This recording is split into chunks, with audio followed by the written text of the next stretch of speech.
Welcome to the program. I'm your host, Neil Howard, here on Health Professional Radio. Real glad that you could join us again. Going to be speaking with Mr. Clinton Moore. Clinton is president of the Cystinosis Research Network. He's also father to Chandler. Now, Chandler's a teenager who was diagnosed with this very rare disease of cystinosis when he was just 10 months old. Clinton's here to talk about his family's experience, the impact of their daily lives, and what it's like to parent a child with this very rare disease. Welcome to the program, Clinton Moore, and thank you so much for taking the time tonight.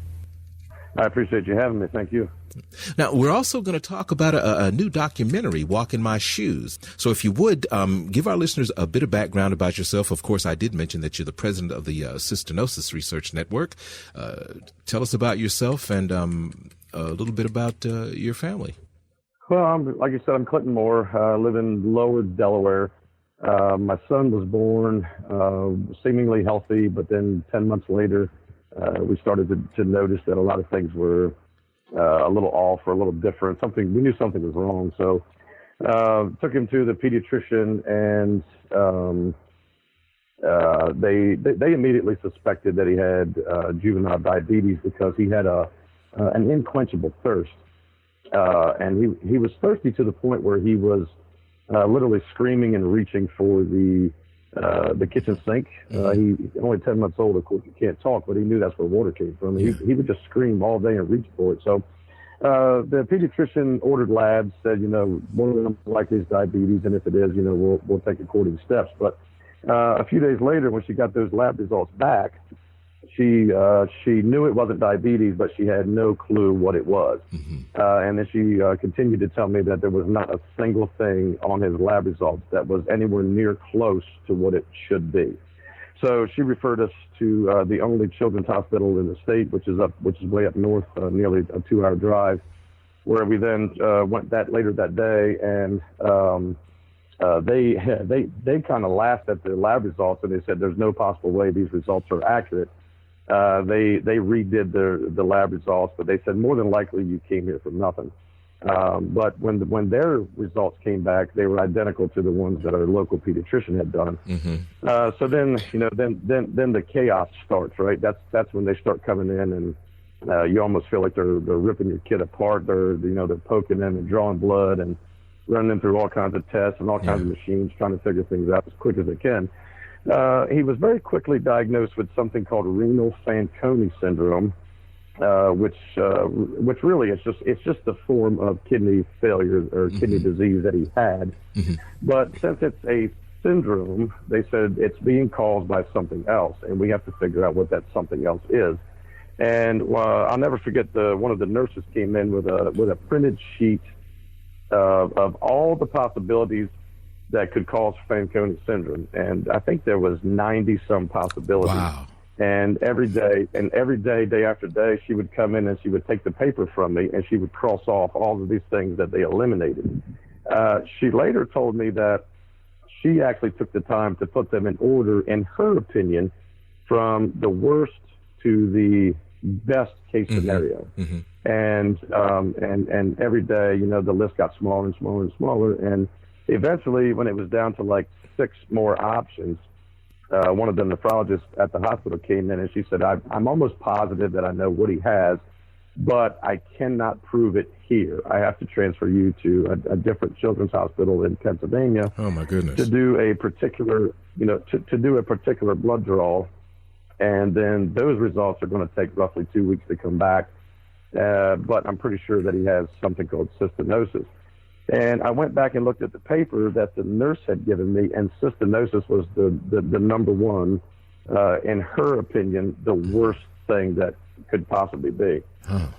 So then you go into panic mode and you start looking things up on the internet, and being uneducated on cystinosis and rare diseases in general, I learned that there are a lot of articles that are on the internet that you can still access today that were actually written and published back in the 60s and 70s. Well, as we all know in the world of medicine, things change on a day-to-day basis nearly. So what I was reading wasn't actually accurate, and I actually thought I was going to lose my son within months or maybe even a year. Yeah.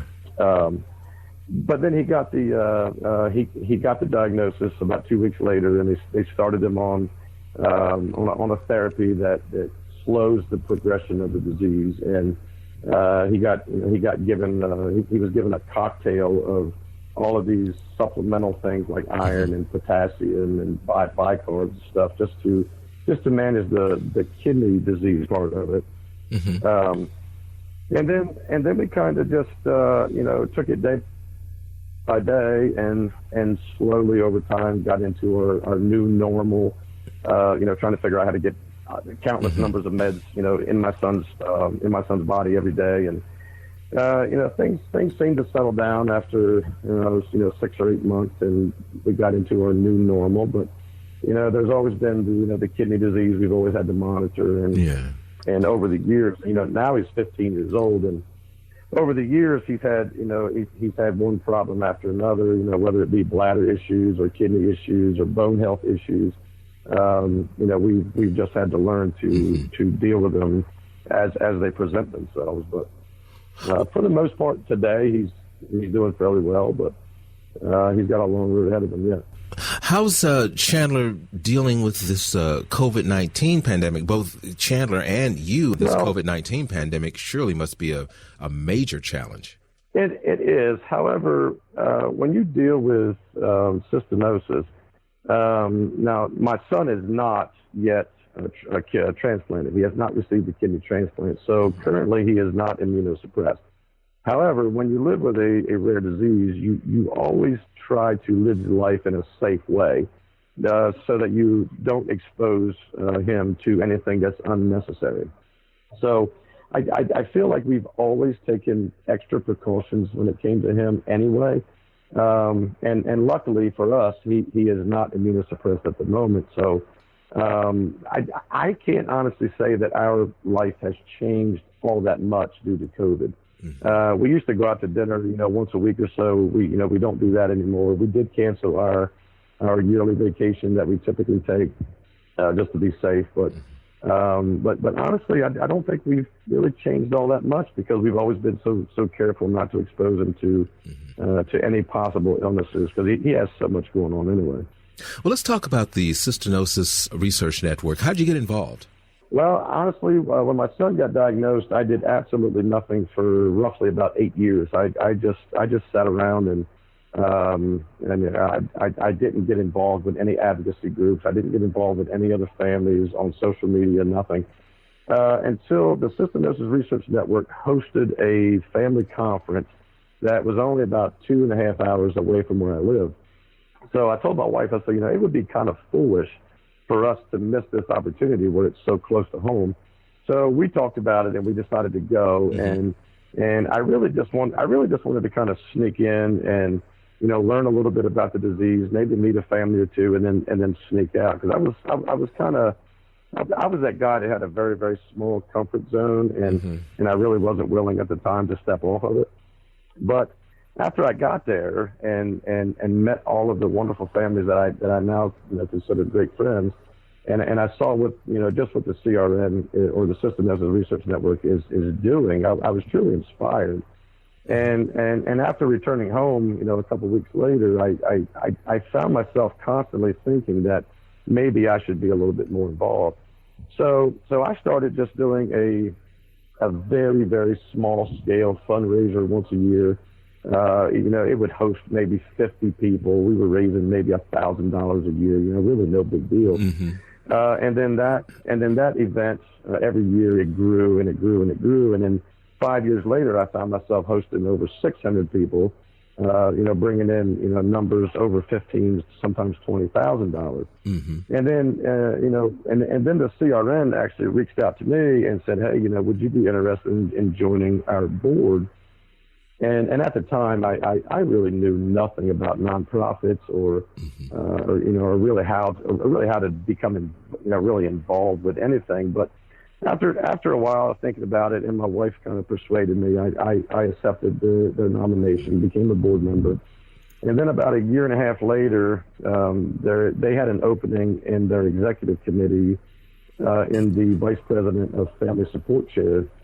And they reached out to me and asked me if I would be willing to take on that role, and I knew that was a much more involved role, and again, my comfort zone was kind of kicking in, but eventually I accepted that position, and I got very comfortable with being involved. And only about a year and a half after that, they nominated me to be the president of the organization that where I still sit today. I just started my 4th year as president. So that's kind of the story of how I got involved with the CRN. But the CRN really was the motivator that got me, that really kickstarted me into getting involved. You've also got a documentary that your family's featured in. Tell us briefly about this documentary, and then give us a website where our listeners can learn more and get our hands on the documentary. Sure. The documentary is titled "Walk in My Shoes." It just released last month on July 28th, and it's a full-length film that dives deep into the life of my son, myself, and my wife. And how we deal with cystinosis. And one thing that I did not want, and I expressed it to my producer right in the beginning, I did not want a sad story. I said I want something that's inspirational and motivating. Mm-hmm. And my producer absolutely nailed it. And he was able to mold this into a piece that really covers all rare diseases and not just cystinosis.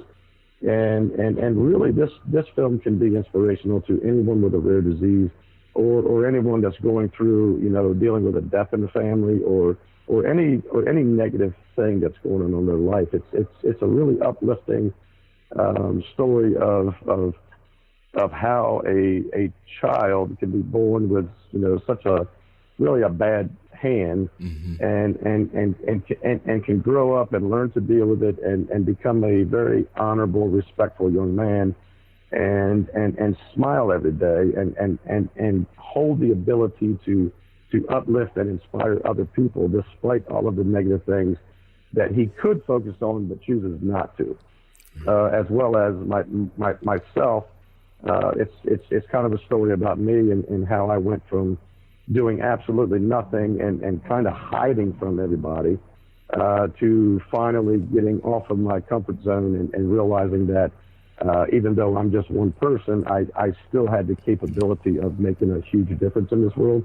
I was the guy that always thought you needed thousands of people, to make even the slightest difference, but I was dead wrong.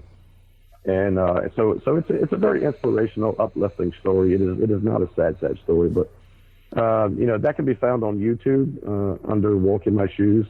And the Cystinosis Research Network's website also has links to it, and that website is simply cystinosis.org. Cystinosis.org has everything cystinosis related that you could ever care to know in there. Well, Clinton, I appreciate you joining us here on Health Professional Radio this evening. It's been a pleasure speaking with you and hearing your story and your advocacy. I greatly appreciate the opportunity to get the word out there. Thank you very much. You've been listening to Health Professional Radio. I'm your host, Neil Howard, in conversation with Mr. Clinton Moore. He's president of the Cystinosis Research Network. Audio copies of this program are available at hpr.fm and healthprofessionalradio.com.au. You can also subscribe to the podcast on iTunes, listen in, download it, SoundCloud, and be sure and subscribe to our YouTube channel at youtube.com, Health Professional Radio.